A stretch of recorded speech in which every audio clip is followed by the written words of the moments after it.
हमारे साथ वर्चुअली इस कार्यक्रम में जुड़े भारतीय जनता पार्टी के प्रभारी आदरणीय श्री अविनाश राय खन्ना जी, सह प्रभारी श्री संजय टंडन जी,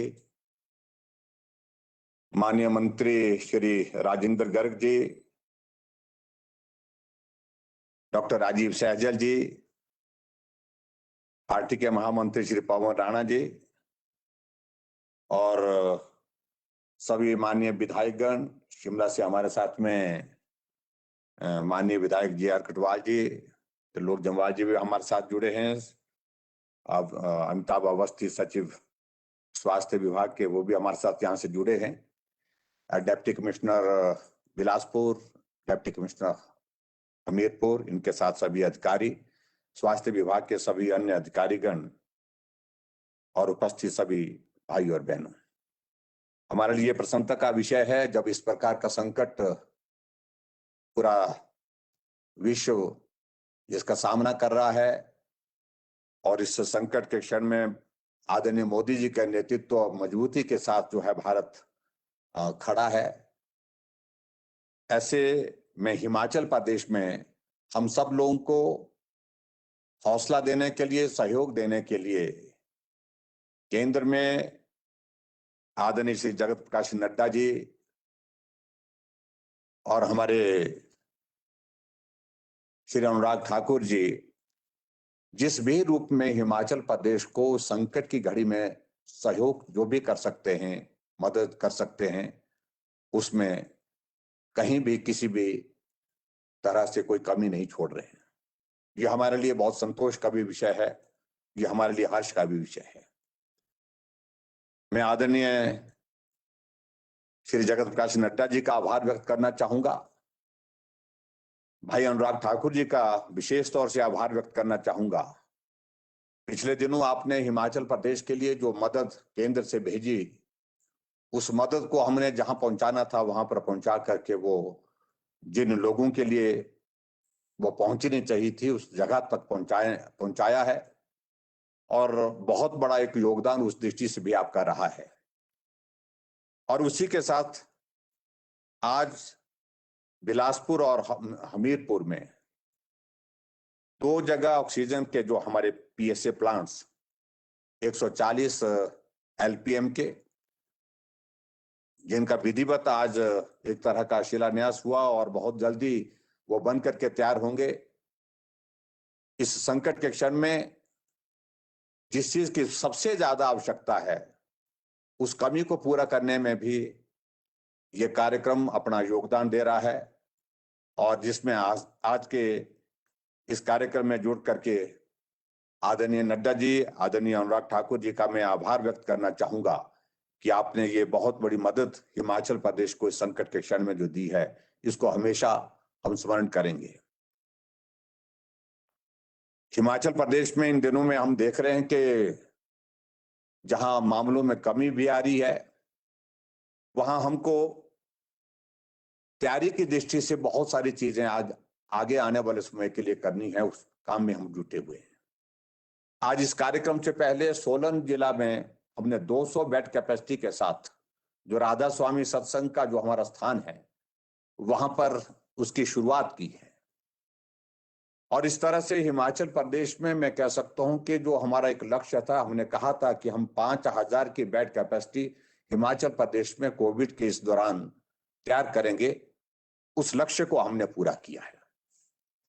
और मुझे इस बात की भी प्रसन्नता है कि हिमाचल प्रदेश में हमने ऑक्सीजन, क्योंकि कोविड के मरीज अब के इस दौर में जो हमने देखे हैं, जो सेकंड फेज का ये जो स्पाइक आया है, सर्ज आया है, उसमें ऑक्सीजन की बहुत बड़ी आवश्यकता महसूस हुई है। पूरे देश भर में ऐसी स्थिति रही है।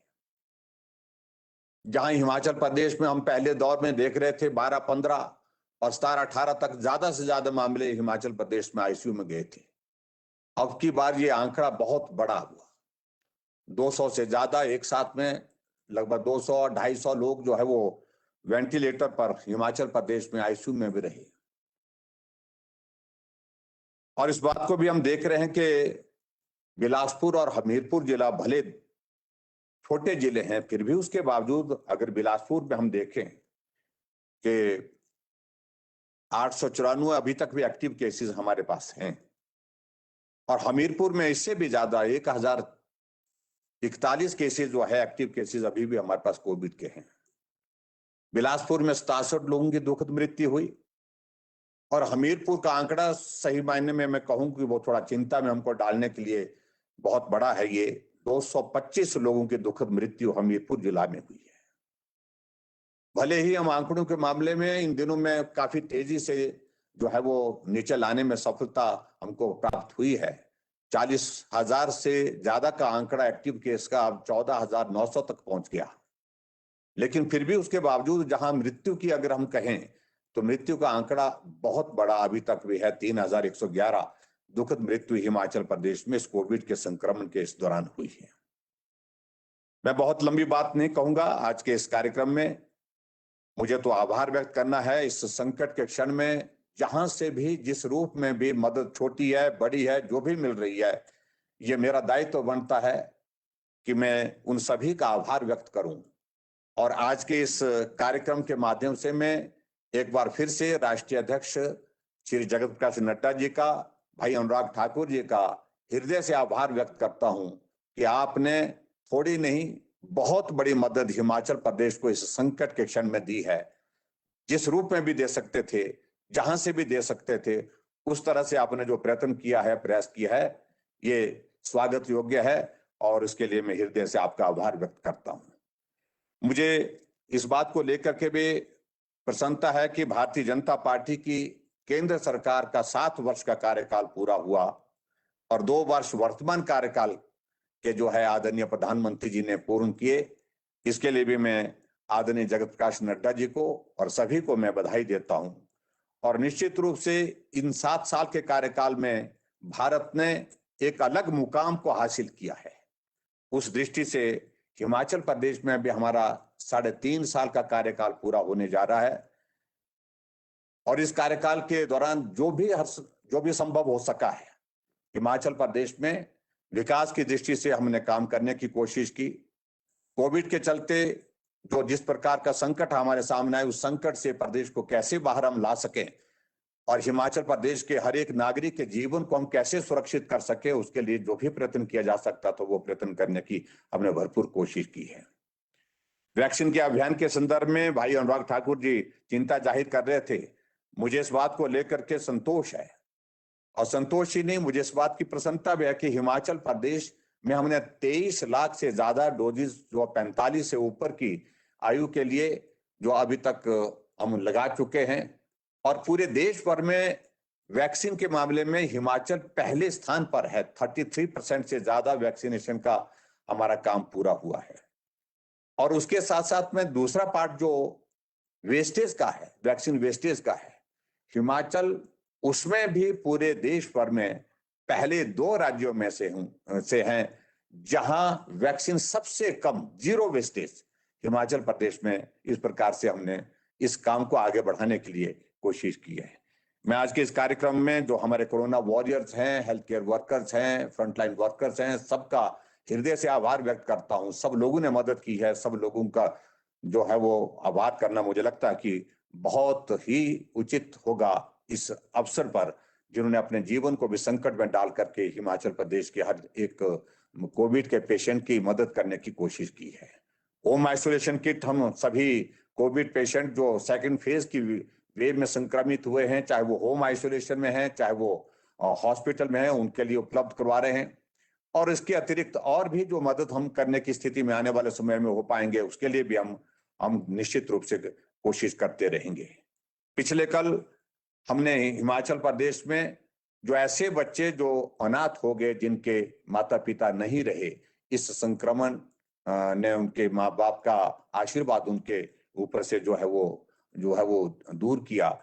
उन बच्चों के लिए भी एक योजना की हमने हिमाचल प्रदेश में शुरुआत की है, और उस योजना के माध्यम से चाहे बच्चों की पढ़ाई की बात है, चाहे वो हर महीने उनको मदद करने की बात है, उस दृष्टि से मैं आगे बढ़ करके हम काम करने की दिशा में आगे बढ़े हैं। एक बार फिर से आज के इस कार्यक्रम में जो एक बेहतरीन शुरुआत हुई है मदद के लिए, मदद की दृष्टि से जहां से भी जिस रूप में भी मिल पाई है, भाई अनुराग ठाकुर जी ने उसको उपलब्ध करवाने के लिए जो अपना सहयोग दिया है, उसके लिए मैं धन्यवाद करता हूं। और आज के इस कार्यक्रम में हम सब लोग आतुर हैं अपने राष्ट्रीय अध्यक्ष सम्माननीय श्री जगत प्रकाश नड्डा जी का संदेश सुनने के लिए। और आज के इस कार्यक्रम में आप जुड़े, आपका मैं हृदय से आभार व्यक्त करता हूं। और आने वाले समय में हम इस बात को सुनिश्चित करेंगे, जब कोविड पूरे देश से समाप्त होगा तो निश्चित रूप से हिमाचल प्रदेश उसमें से अग्रणी राज्यों में हो, जहां कोविड पहले दौर में ही जो है हम उसमें भी हम पहल हासिल करें। इस दृष्टि से हमारी कोशिश होगी। इतना ही मैं कहना चाहूंगा। एक बार आप सबका बहुत बहुत धन्यवाद। नमस्कार। जय हिंद।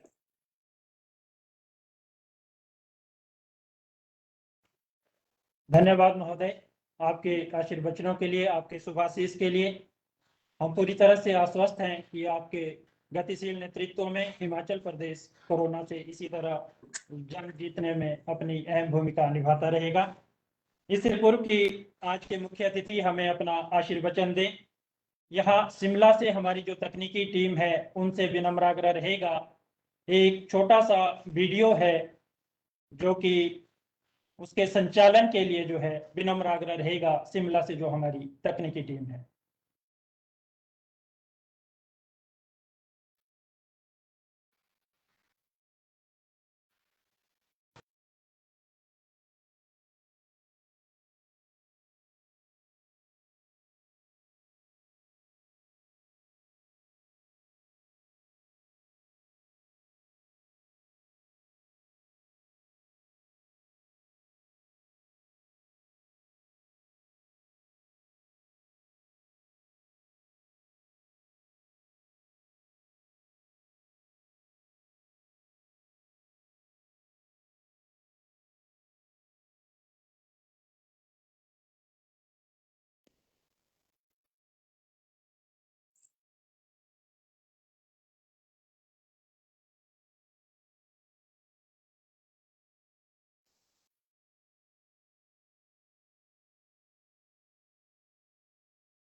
योगदान दे रहा है।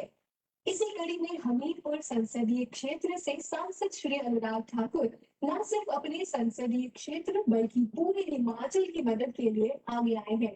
कुछ दिनों पूर्व ही श्री अनुराग ठाकुर द्वारा बड़ी तादाद में एकत्रित किए गए मेडिकल उपकरणों व सहायता सामग्री को आदरणीय नड्डा आज श्री अनुराग ठाकुर अपने निजी प्रयासों से हिमाचल प्रदेश में एक ऑक्सीजन बैंक की स्थापना करने जा रहे हैं, जो 700 बेडों को निर्बाध ऑक्सीजन सप्लाई देगा। आज वो शुभ अवसर हम सबके समक्ष है, जब आदरणीय राष्ट्रीय अध्यक्ष जी इस ऑक्सीजन बैंक के लिए अनुराग ठाकुर द्वारा एकत्रित किए 108 ऑक्सीजन कॉन्सेंट्रेटर व पहली खेप को हरी झंडी दिखाकर हिमाचल के लिए रवाना करने व हमीरपुर संसदीय क्षेत्र से जिला बिलासपुर व जिला हमीरपुर में श्री अनुराग सिंह ठाकुर के निजी प्रयासों से स्थापित होने वाले 2 PSA ऑक्सीजन प्लांट का शिलान्यास करने जा रहे हैं। हिमाचल वासियों के लिए श्री अनुराग ठाकुर द्वारा 108 oxygen concentrator, 105 oxygen cylinder, 3 lakh 3 ply mask, 53,000 N95 mask, 25,000 gloves, 10,200 face shield और 13,500 PPE किट के साथ साथ 3,500 NRM, 1,500 pulse oxygen meter, 6,400 oxygen mask, 2,000 oxygen regulator, 100 thermal scanner, 3,500 sanitiser और 250 नेजल कैनुला का प्रबंध किया गया है। दुख की इस कठिन परिस्थिति में जिस तरह से अनुराग ठाकुर प्रदेश के लोगों की सेवा के लिए चट्टान की तरह खड़े रहे हैं, कोरोना से जंग जीतेंगे हम। धन्यवाद।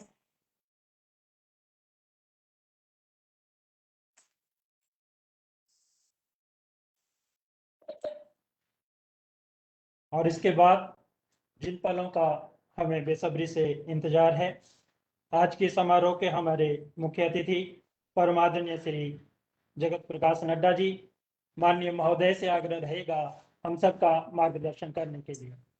आदरणीय श्री जगत प्रकाश नड्डा।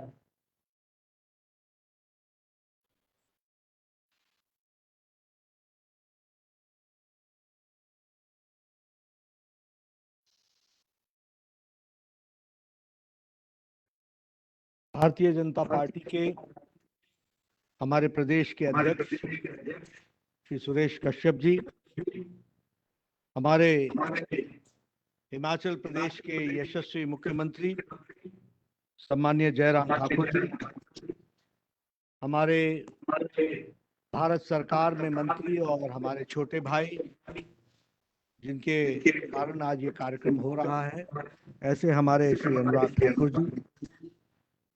मुझे भी ज्ञात हुआ है कि हमारे वरिष्ठ नेता हिमाचल प्रदेश के पूर्व मुख्यमंत्री सम्माननीय प्रेम कुमार धूमल जी भी जुड़े हैं, आपका भी अभिनंदन है। और हमारे प्रदेश प्रभारी अविनाश राय खन्ना जी, प्रदेश सह प्रभारी श्री संजय टेलन जी, हमारे सभी वरिष्ठ साथीगण, पदाधिकारीगण, मंत्रीगण, विधायकगण और सभी हमारे अधिकारीगण जो इस सेवा ही संगठन के कार्यक्रम में हिमाचल प्रदेश से जुड़े हैं, और मेरे मीडिया के साथी, मीडिया और इलेक्ट्रॉनिक मीडिया के मेरे साथी। आज मेरे लिए ये बहुत ही अत्यंत ही हर्ष का विषय है कि आज 2 पीएसए प्लांट्स ऑक्सीजन के, ये और 108 हमारे ऑक्सीजन के कंसंट्रेटर और लगभग 130, 160 ये हमारे सिलेंडर्स, ऑक्सीजन सिलेंडर्स, ये आज यहाँ से रवाना हो रहे हैं। और पीएसए प्लांट्स जो 140 एलपीएम के हैं वो भी लगाए जा रहे हैं। इसके लिए जो प्रयास अनुराग जी ने किया है उसके लिए मैं उनको साधुवाद भी देता हूँ, उनको बधाई भी देता हूँ और उनकी संवेदनशीलता की भी मैं तारीफ करता हूँ कि उन्होंने अपने प्रदेश के लोगों के लिए, अपने इलाके के लोगों के लिए कोई तकलीफ ना हो, कोई दिक्कत ना हो, इस कारण से इन कामों में उन्होंने अपने आप को जोड़ा है।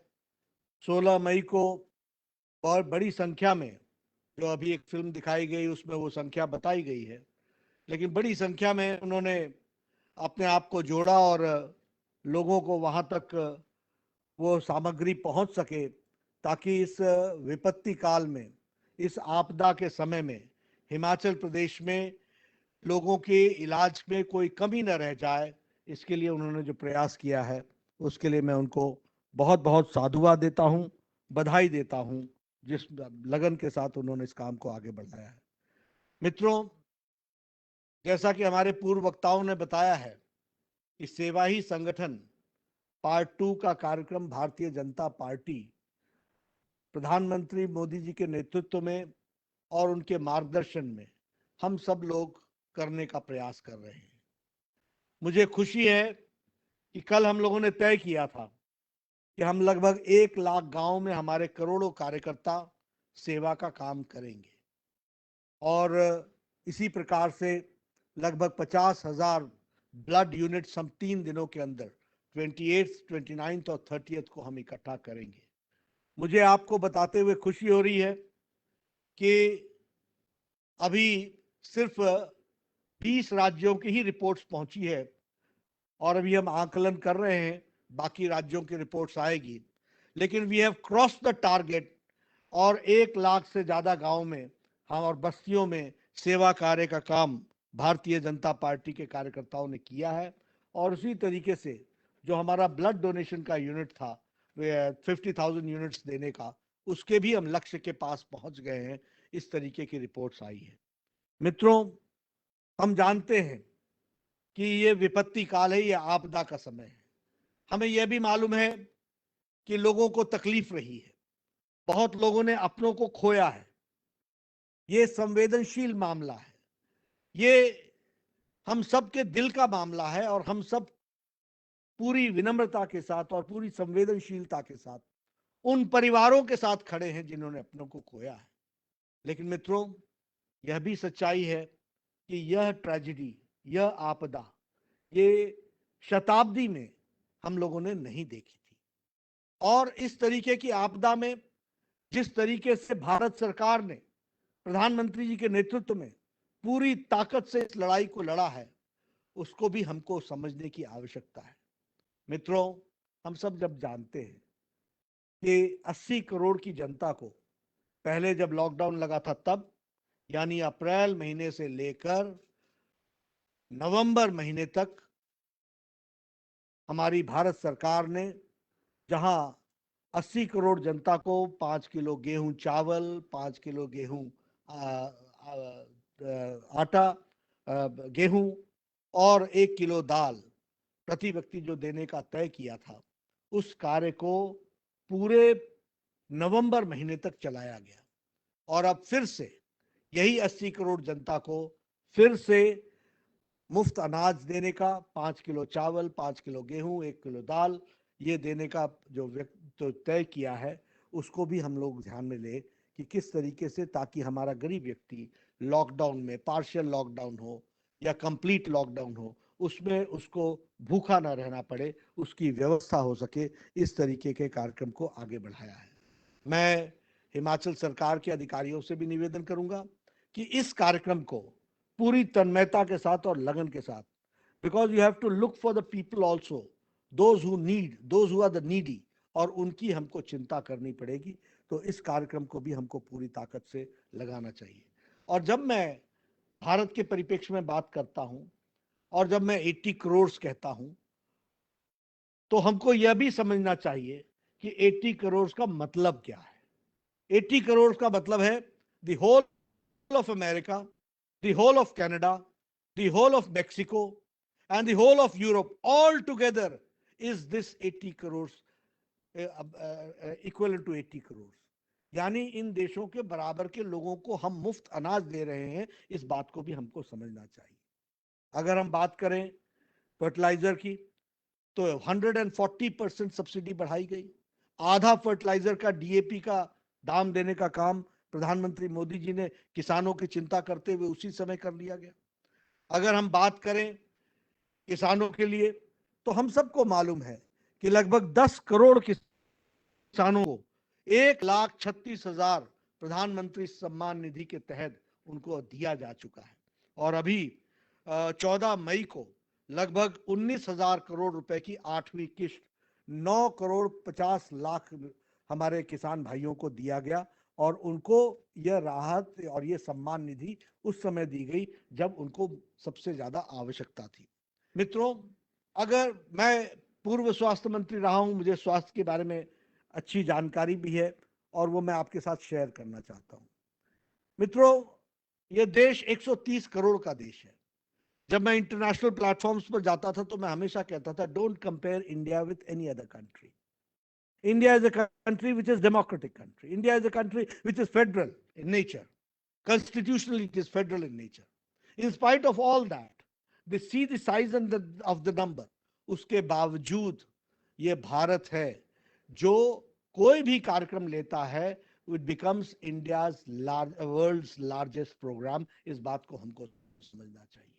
अगर हम टेस्टिंग की बात करें और टेस्टिंग के दृष्टि से हम उन सारी चीजों को रखें, तो हमारे पास जब कोरोना आया तो टेस्टिंग लैब एक थी, internationally accepted laboratory, that was NIV Pune, national institute of virology Pune. उसको छोड़ करके हमारे पास टेस्टिंग नहीं था। हमारी टेस्टिंग कैपेसिटी 1500 थी, आज हमारी 25 लाख टेस्टिंग कैपेसिटी है। उस समय हमारे पास टेस्टिंग लैब एक था, आज हमारे पास 2500 टेस्टिंग लैब्स हैं। अगर हम आइसोलेशन बेड्स की बात करें तो हमारे पास 14 लाख आइसोलेशन बेड्स हैं। और अगर हम बात करें तो आईसीयू बेड्स तो 2000 से बढ़ करके वो 81,000 तक पहुंची है। और जैसा कि अनुराग जी ने बताया कि पीपी किट्स और हमारे अन्य व्यवस्थाएं, यह भारत सेल्फ सफिशिएंट हो गया, अब एक्सपोर्ट भी करने लगा है। यह भी हमको समझना चाहिए, चाहे वो मास्क हो, चाहे वो सैनिटाइजर्स हो, इस बात को भी हमको ध्यान में रखना चाहिए। मित्रों, आजकल वैक्सीन की बड़ी चर्चा हो रही है। मैं कई बार सोचता हूं कि वैक्सीन लोगों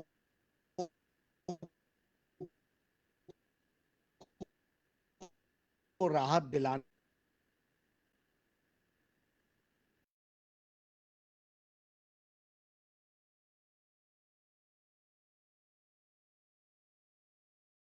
ताकत से, पूरी शिद्दत से लड़ाई लड़ रहे हैं, और वहीं कुछ लोग वैक्सीन की बात को लेकर के राजनीति कर रहे हैं। और मुझे और भी दिखाई देता है, जब मैं सेवा ही संगठन की बात करता हूं, तो भारतीय जनता पार्टी एक अकेली पार्टी है जिसके करोड़ों कार्यकर्ता अपनी जान की चिंता न करते हुए लाखों गांवों में, बस्तियों में जाकर के काम कर रहे हैं, उनके साथ जुड़ रहे हैं, उनकी आंखों के आंसू पोंछ रहे हैं, उनको सेवा भाव से उनके लिए सेवा कर रहे हैं। बुजुर्ग जिनके पास दवाई नहीं है उनको दवाई पहुंचा रहे हैं प्रतिदिन। बुजुर्ग जिनके बच्चे कहीं दूर रहते हैं उनको भोजन का पैकेट पहुंचा रहे हैं। और ऐसे समय में हमारे कुछ लोग और कुछ पार्टियां क्वारंटाइन हो गई हैं, आइसोलेशन में चली गई हैं। सिर्फ दिखती हैं तो ट्विटर पर दिखती हैं, सिर्फ दिखती हैं तो प्रेस कॉन्फ्रेंस में, वह भी वर्चुअल प्रेस कॉन्फ्रेंस में दिखती हैं। और सुबेरे कुछ ट्वीट कर दो, लोगों को राजनीति के लिए कुछ मसाला दे दो, बस यही काम पकड़ा है। अब वैक्सीन की हम बात करें, कौन थे वो लोग? जब प्रधानमंत्री जी ने कहा 9 महीने के अंदर 2 वैक्सीन आई हैं भारत में, कभी सोचा नहीं था।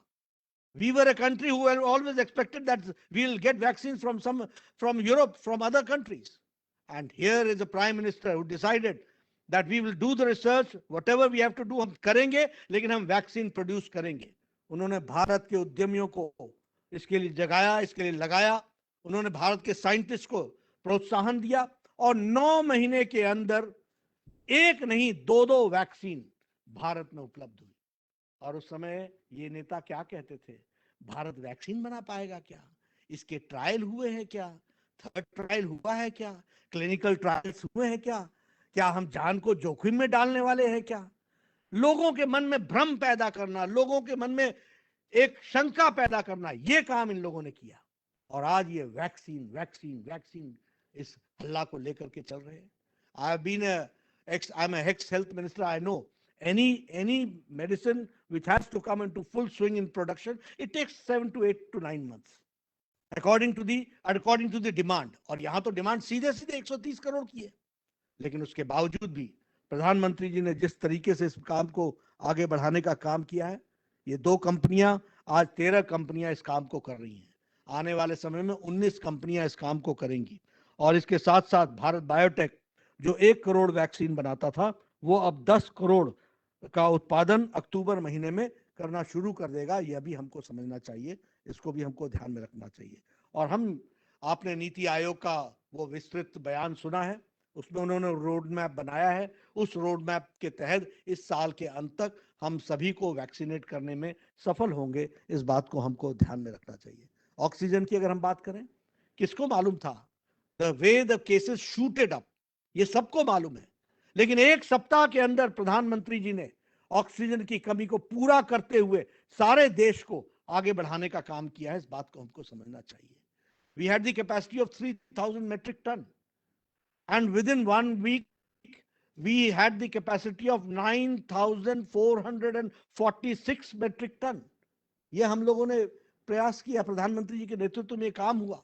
और 1 सप्ताह के अंदर थल से, जल से और नभ से,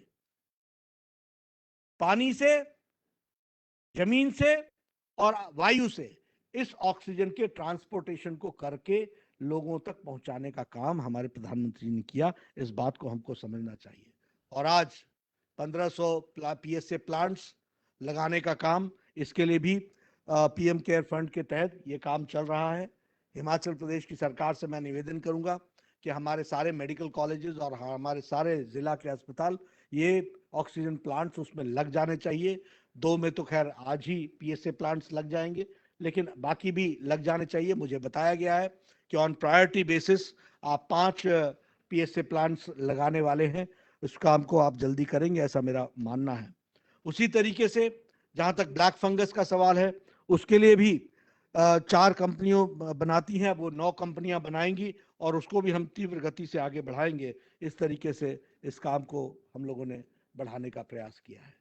मुझे खुशी है कि हिमाचल प्रदेश ने कल जो बच्चे कोविड से अफेक्टेड हुए, जिन्होंने अपने माँ बाप को खोया है, उनके लिए विशेष स्कीम चला करके उनको योजना को आगे बढ़ाने का काम किया है। उसके लिए मैं जयराम जी को बधाई देना चाहता हूं कि उन्होंने बहुत ही संवेदनशीलता के साथ, जहां प्रधानमंत्री जी ने कल परसों उस बात की घोषणा की, उनको उन्हीं के राह पर चलते हुए प्रधानमंत्री जी ने घोषणा की कि हम 23 साल पूरा होने पर उस बच्चे को 10 लाख रुपए दिए जाएंगे। उसी के तरीके से उनको मासिक भत्ता दिया जाएगा, इसी तरीके से उनको आयुष्मान भारत से जोड़ा जाएगा, इसी तरीके से उनको अन्य मुफ्त शिक्षा, उच्च शिक्षा, इस सारी की व्यवस्था की जाएगी। और इसी को आगे बढ़ाते हुए मासिक सपोर्ट देने का काम में हमारे हिमाचल प्रदेश की सरकार ने अपने आप को जोड़ा है। मुझे बहुत खुशी है कि इस कार्यक्रम के उन्होंने प्रधानमंत्री जी से एक मार्गदर्शन लेते हुए हिमाचल प्रदेश में भी आपने काम किया है, और बीजेपी शासित राज्यों ने सबने कुछ न कुछ इस तरीके के कार्यक्रम किए हैं, उसके लिए उनको साधुवाद देता हूँ। मित्रों, मुझे संतोष भी है कि हिमाचल प्रदेश की सरकार ने भी हेल्थ की टेस्टिंग कैपेसिटी में और उन सब चीज़ों में कोई कमी नहीं रखी है। आपके पास RT-PCR की टेस्टिंग कैपेसिटी 8 है, वो बहुत ही ठीक है, और आपने लगभग 18,75,000 लोगों को आपने अभी तक टेस्ट कर लिया है। उसी तरीके से आपके पास डेडिकेटेड हॉस्पिटल में बेड्स जो हैं वो 3,889 हैं, और ICU बेड्स आपके पास 287 हैं, और आपने मेक शिफ्ट में 2 स्थानों पर 700 बेड की व्यवस्था की गई है। और आज मुझे आपके वक्तव्य से मुझे पता चला कि सोलन में भी आपने उसको जोड़ा है। इसके लिए आपको मैं बधाई देता हूं कि ये मेक शिफ्ट अरेंजमेंट के तहत, और एक मैं आपसे और भी निवेदन करूंगा यहाँ पर कि ये मेक शिफ्ट अरेंजमेंट, इसको आपने जारी रखना। ये कोरोना की लड़ाई अभी लंबी है।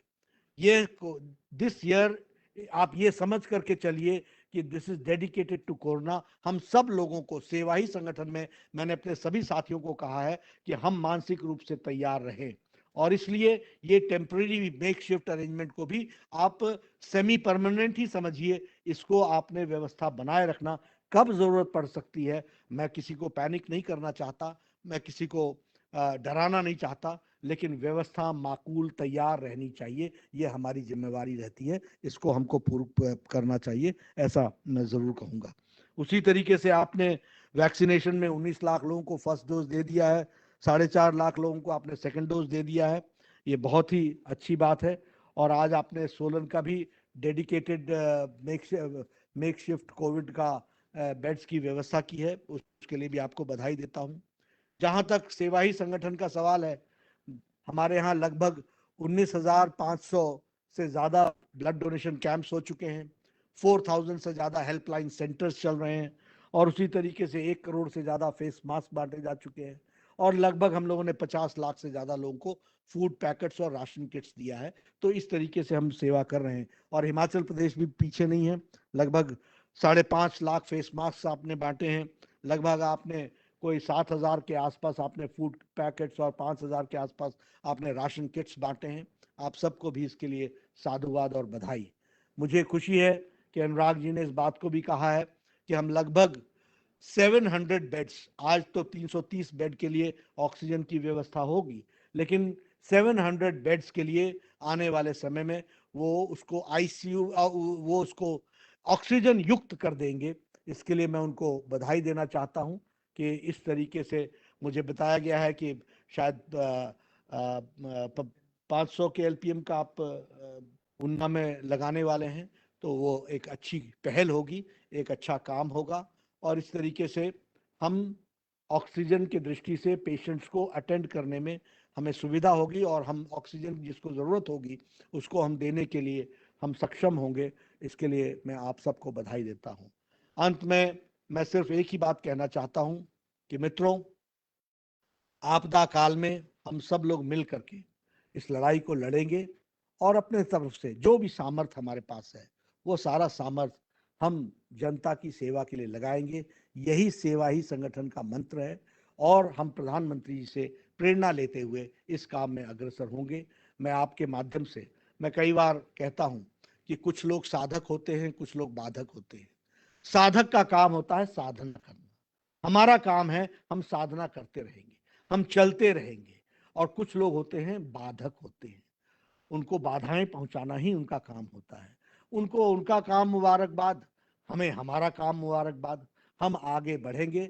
मैं भारतीय जनता पार्टी के हिमाचल प्रदेश के एक एक कार्यकर्ता को अपील करता हूं थकना नहीं है, रुकना नहीं है, चलते रहना है, सेवा करना है, मानवता की सेवा करना है। इस काम को इस आपदा के समय यही मंत्र समझ करके आप चले। इन्हीं शब्दों के साथ आप सबको बहुत बहुत धन्यवाद।